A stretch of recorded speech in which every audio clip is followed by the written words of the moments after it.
Hello प्यारे बच्चों, मैं संदीप यादव आप सभी का स्वागत करता हूँ आपके अपने प्यारे से परिवार और स्टडी क्लासेस पे। तो बच्चों, आज से नई शुरुआत के साथ में हम लोग क्लास 10th का मैथ स्टार्ट करने जा रहे हैं। सबसे पहले हम बहुपद के बारे में जानेंगे। तो बहुपद के बारे में जानने से पहले बहुपद होता क्या है, उसके लिए कुछ बेसिक चीजें हम जान लेते हैं। सबसे पहले टास्क आएगा चर। चर क्या होते हैं? तो चर अल्फाबेट में आने वाले सभी लेटर ए से लेकर जेड तक आप ए बी सी भी ले सकते हैं, एक्स वाई जेड कुछ भी ले सकते हैं, वो सभी आपके चर होंगे। जैसे हमने ले लिया यहाँ पे ए बी सी, इसी प्रकार से आपका एक्स वाई जेड ये सभी क्या है, ये सभी आपके चर हो जाएंगे। और जो अचर होगा, दूसरा आपका अचर होगा, इसमें संख्यात्मक मान आएंगे। चर आपके वो होंगे जिनका मान अनिश्चित होता है, और जो अचर होंगे उनका मान निश्चित होता है। अल्फाबेट में आने वाले सभी लेटर चर होंगे और संख्यात्मक मान आपके अचर होंगे। तो बेटा, जब हम चर और अचर को ही गुणा कर देते हैं, जैसे यहाँ से हमने 2 को ले लिया और आपके इस चर में से हमने x को ले लिया, तो जब ये 2 और x को गुणा कर दो बेटा, तो ये आपका 2x मिल जाएगा। तो जो 2x मिलता है, इसी को हम बीजीय व्यंजक बोल देते हैं। जो बीजीय व्यंजक होंगे, जो आपके बीजीय व्यंजक होंगे, बीजीय व्यंजक की घात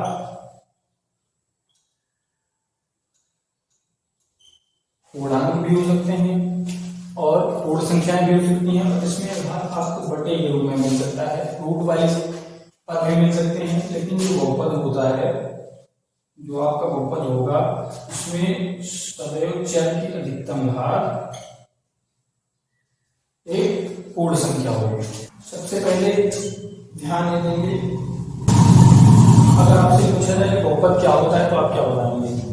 सबसे पहले इसकी डेफिनेशन लिख लेते हैं। हाँ, वह बीजीय व्यंजक जिसमें एक या एक से अधिक पद होते हैं और चर की अधिकतम घात एक पूर्ण संख्या होती है, उसे बहुपद कहते हैं। तो यहाँ पे लिख लेना बेटा, वह बीजीय व्यंजक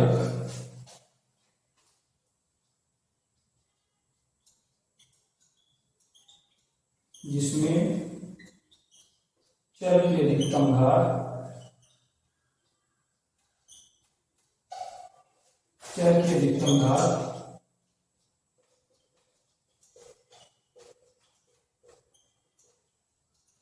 एक पूर्ण संख्या हो, चर की अधिकतम घात एक पूर्ण संख्या हो, उसे बहुपद कहते हैं। उसे बहुपद कहते हैं। ये आपका बेटा बहुपद हो गया। अब ये जो बहुपद होते हैं, इनको 3 भागों में बांटा गया है। फर्स्ट ऑफ ऑल आपका होगा चर के आधार पे बहुपद, दूसरा होगा घात के आधार पे बहुपद, तीसरा होगा पदों के आधार पे बहुपद। तो सबसे पहले हम बहुपद के प्रकार जान लेते हैं। बहुपद के प्रकार, ये जो बहुपद होता है बेटा, आपका 3 प्रकार के होते हैं। बहुपद कुल 3 प्रकार के होते हैं।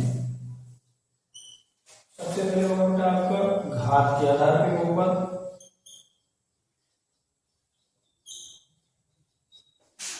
और दूसरा होगा आपका पद के आधार पे बहुपद, और तीसरा आपका होगा चर के आधार पर बहुपद। ध्यान रखना, तीनों आवश्यक है आपको, लेकिन जो आपके सिलेबस में जो भी आपके क्वेश्चन होंगे वो इन दोनों पे आधारित होंगे। पहला घात के आधार पर, दूसरा आपका जो होगा वो पद के आधार पर होंगे। तो सबसे पहले हम घात के आधार पर देखते हैं। तो घात के आधार पे आपके जो क्लास 10 के सिलेबस में है वो 3 ही है।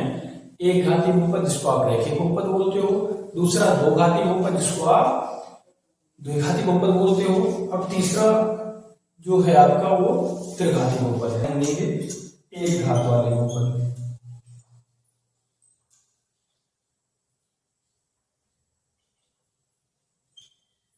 सबसे पहला आपका एक घात बहुपद। अब एक घात बहुपद क्या होगा? तो वह बहुपद जिनमें चर की अधिकतम घात 1 हो, वो आपका एक घाती बहुपद हो जाएगा। जैसे हमने एक घाती बहुपद के लिए यहाँ पे एग्जाम्पल ले लिया x+2। अब इसमें जो चर x है आपका उसमें अधिकतम घात कितनी है? तो सर इसमें अधिकतम घात तो कुछ नहीं दिख रही, घात है ही नहीं। तो जो इसमें अधिकतम घात आपकी एक है, क्योंकि वहां पे चर की घात कुछ नहीं होती है तो हम वहां पे एक ले लेते हैं। तो चर की अधिकतम घात एक होगी। इस प्रकार आपका एक घात वाले बहुपद हो गए। दूसरा है आपका द्विघाती बहुपद। दूसरा है द्विघाती बहुपद। अब द्विघाती बहुपद क्या होता है? जैसे उसमें एक घात थी ऐसे इसमें दो घात आ जाएगा। किसकी? चर की। वह बहुपद जिनमें चर की अधिकतम घात दो हो उसे द्विघाती बहुपद कहते हैं। उदाहरण के लिए जैसे हम ले लेते हैं 2x² 2x के पावर 2 + 3x + 1। अब इसमें जो चर है x है आपका, उसमें अधिकतम घात कितनी है? तो सर 2 है। तो आपका क्या हो जाएगा? द्विघाती बहुपद हो जाएगा। ठीक। अब इसी प्रकार से आपका त्रिघाती बहुपद आएगा। यहाँ पे आपको लिख लेना त्रिघाती बहुपद, स्पेस कम बच रहा है।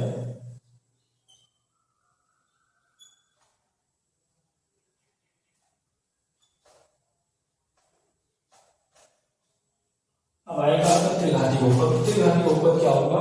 तो वह बहुपद जिनमें चर की अधिकतम घात 3 हो आपका त्रिघाती बहुपद हो जाएगा।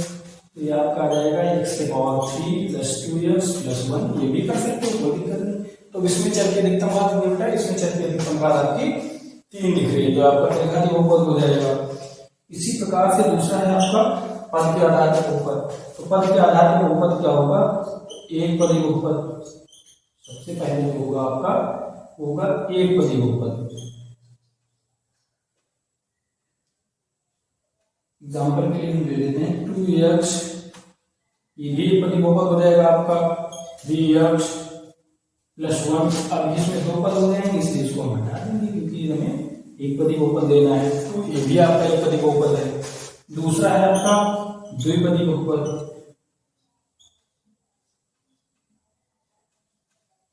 द्विपदी बहुपद क्या होते हैं?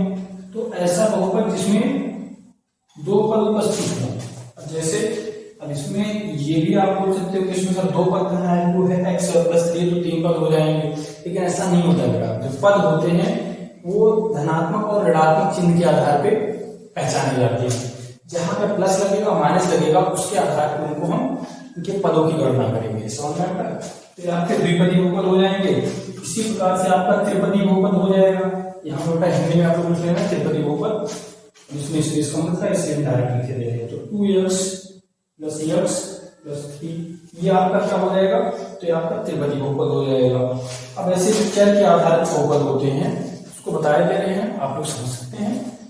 फिलहाल के लिए हमारे जो सिलेबस में क्वेश्चन हैं वो इन्हीं दो के आधार पर तो इन्हीं दो के बारे में पढ़ेंगे। चर के आधार पर क्या होंगे? तो ऐसे बहुपद जिसमें एक चर उपस्थित होगा, एक चर वाले बहुपद होंगे। और दूसरा दो चर वाले बहुपद होते हैं, तो वे बहुपद जिसमें दो चर उपस्थित होंगे, दो चर वाले बहुपद होंगे। और वे बहुपद जिसमें 3 चर उपस्थित होंगे, 3 चर वाले बहुपद होंगे। इसी प्रकार से ये चर के आधार पर बहुपद हो जाएंगे। तो फिलहाल के लिए बहुपद के प्रकार हमारे फिनिश हो रहे हैं, हम चल रहे हैं नेक्स्ट टॉपिक पे।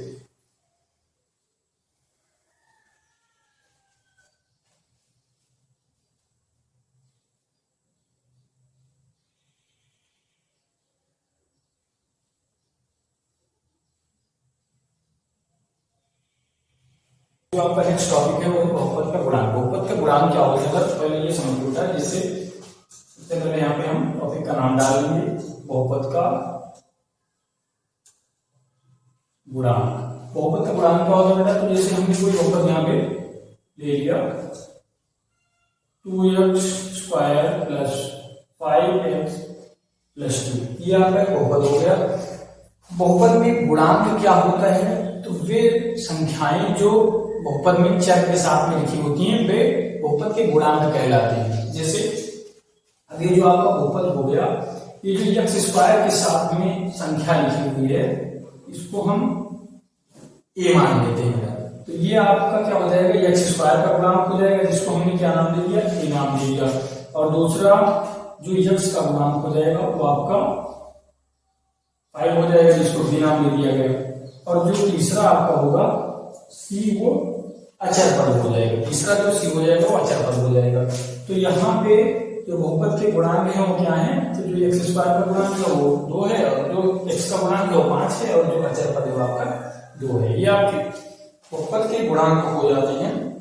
और इसके बाद आता है आपका बहुपद का व्यापक रूप, जिसको बहुपद का मानक रूप भी बोलते हैं। समझ में आया?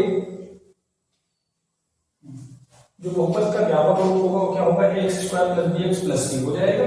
और यहाँ पे जो बहुपद का गुणांक हो जाएगा x square plus 3x plus 5 एक बहुपद लीजिए। इसमें जो एक्स स्क्वायर का गुणांक है आपका 1 है, जो 3 एक्स का गुणांक है वो 3 है, और जो 5 है आपका अचर पद है। इस प्रकार आपका ये बहुपद का गुणांक हो जाता है।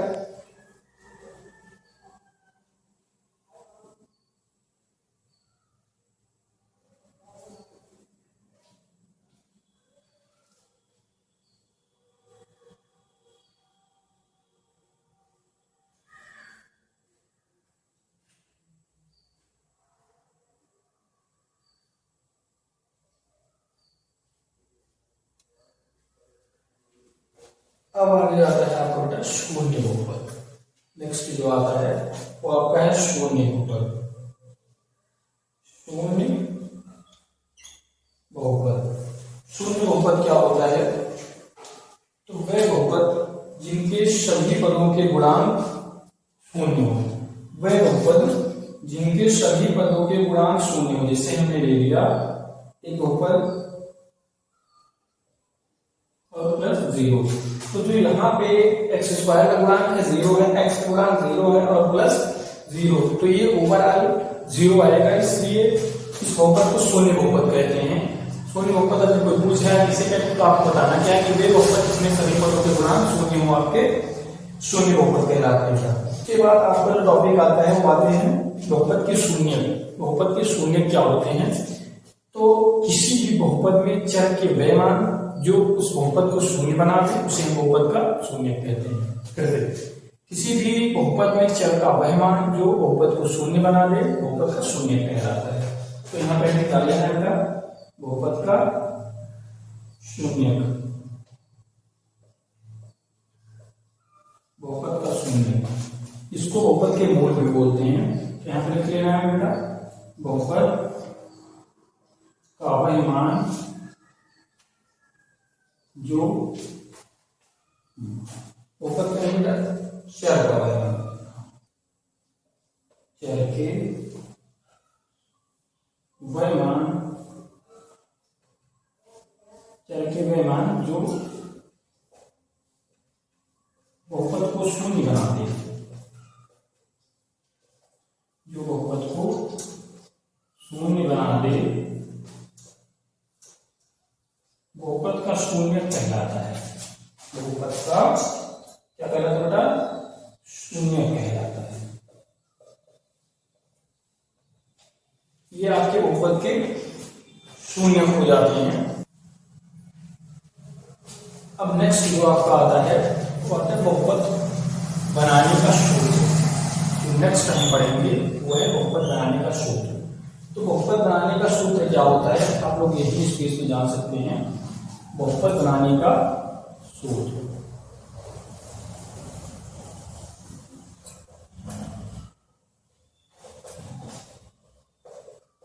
बहुपद बनाने का सूत्र क्या होता है, तो बहुपद बनाने का जो सूत्र होता है वो आपका होता है के bracket close x square plus alpha plus beta बाहर है। यहाँ पर बड़ा स्पेस का मैं इसलिए यहाँ से ए से ले रहे हैं।